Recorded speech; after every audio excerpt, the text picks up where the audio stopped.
You've often heard that immersion is the most effective way to learn a language, right? But what if you can't just pick up and move countries? Are you doomed to the beginner level on language trees for the rest of your life? Well, no, quite the contrary actually. If you master these two study techniques, not only will you unlock exponentially more effective study, but you'll be able to immerse yourself in any language and anywhere in the world, and often for free. First up, before we get too far into it, we need to break down the difference between active and passive study. Now, active I define as anything that you do where you sit down and you have a dedicated time, an extended period of time to focus on something to improve your language. I don't classify taking a 5-minute break to use your favorite language app as active study. It's good to build the habit, I just don't call it actively committed study. It's not long enough for me, but maybe that fits for you. Either way, it's good to build the habit, so if you're doing that, keep doing it.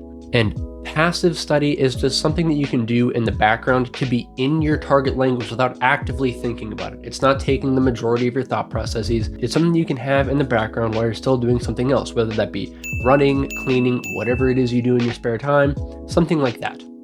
Unsurprisingly, those are our two types of study. You have active study and passive study. Let's start with active. So regardless of which way you're studying, regardless of which of these two that you're using, you have 4 ways to practice any language and also 4 ways to use them. You have reading, writing, listening, and speaking. These are the 4 things that you need to master if you want to have a true command of any language. Ideally, you practice each one of these in any single study session, and you're able to repurpose whatever material you use in your active study to ease the mental load of finding quality stuff. So whether you prefer to use a textbook, a program, an app, whatever it is, however you find whatever you use, just make sure that it strikes a good balance between practicality in your goals and interest for your personal wants. Now, passive study, as I alluded to, that's anything that's indirect. So you're not going to sit down and try to just passively study. You're going to find a good playlist. You're going to find artists that you like, maybe a podcast you can put in the background or a TV series. It's something that you can have going on around you so that you can be in the language. And that's what's going to allow you to not stress so much about actively progressing, but still be in the mindset of your language. Whenever you tune into whatever's happening passively, you're gonna hopefully get something out of it. Maybe you hear a word that catches your interest, or you just are reminded of the rhythm of your language, but that's passive study. And unsurprisingly, I'm sure you could figure this out, this is where immersion really kicks in your studies. If you have something in the background you can do passively, then you can really just be in the language. I've said it a couple of times already, so I won't hammer on that one anymore. Before we go much further though, I want to let you know that this video is being brought to you by my Language House book series. Yes, I wrote the books, but I made them for you.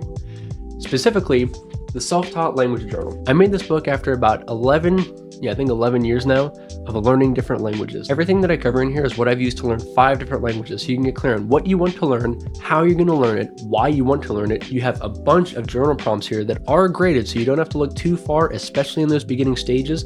You can just get right to practicing what's going to be most useful at your level. And of course, there's plenty of space to practice these very things. And if you want something that has more guidance to it, that has more structure to it, and your target language happens to be Spanish, I also wrote a practical guide to Spanish for people just like you and me.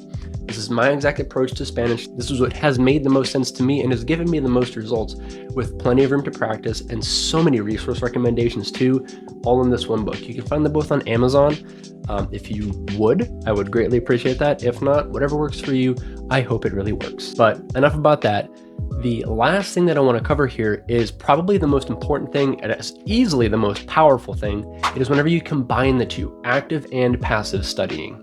This is how you will exponentially increase the output that you get from your time spent studying. You'll greatly increase the ROI on your studies, let's say. This really comes down to 3 steps. And the first one is to find a really high quality piece of material that I would say you make your high quality piece of material. However you get it though, like I mentioned earlier in active study, make sure this strikes a really good balance between practicality in achieving your goals and interest in your personal desires. You have to like what you're learning in order for you to really care about it. Because if you don't have any real interest in what it is you're reading or listening to, it's just not going to stick. If you don't care, you won't care. And when I say practicality, I don't just mean in like your long-term goals. I also do mean your immediate goals of grammar. What tense, what part of speech is giving you the most trouble? Is it some area of the past tense? What area of vocabulary? Some combination of these things is going to be what's best for you in the moment for your active piece of material. The second thing are those four modalities that I pointed out earlier: reading, writing, listening, and speaking. Put that in a square and pick the one that is least challenging to you, and there's a very good reason for this. That one that is least challenging, beat this thing to death. Whatever this piece of material is, actively study it until you almost can't stand it anymore, and then take a little bit of a break and then move on to the next hardest spot on that square. Whatever the next hardest corner is, move on to that one. And then this goes right into step 3, repurpose this same material until you are done with it, until you have exhausted all 4 modalities with this one piece of material. And the reason that this is a couple of them actually. First, whenever you start a new area in a language, it's going to be the hardest thing. Whenever you start anything, you're going to have the hardest time at the very beginning. The point in picking the easiest corner of this square is to make this challenge as easy as possible. Make the hardest part of this new section as easy as you possibly can. And then as you do more repetitions, as you get more familiar with it, it will progressively get easier.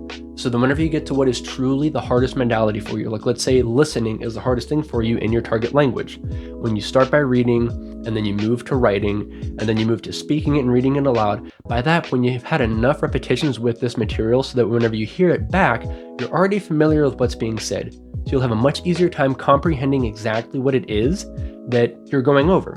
So not only is the grammar and the vocabulary easier for you, but you're able to adapt it easier into your native recall, into actually learning the material and making it stick for a long term. And of course, as you progress, you may want to practice flipping it up, maybe just to mix things up, going from hardest to easiest and just mixing it up like that. But I would recommend at the beginning, pick the easiest type of language, whether that's reading, listening, whatever it is, pick the easiest modality of the language, start there, and then bounce around that corner until you exhaust every avenue for the same piece of material to learn the grammar and the vocabulary for the long term. And that's it.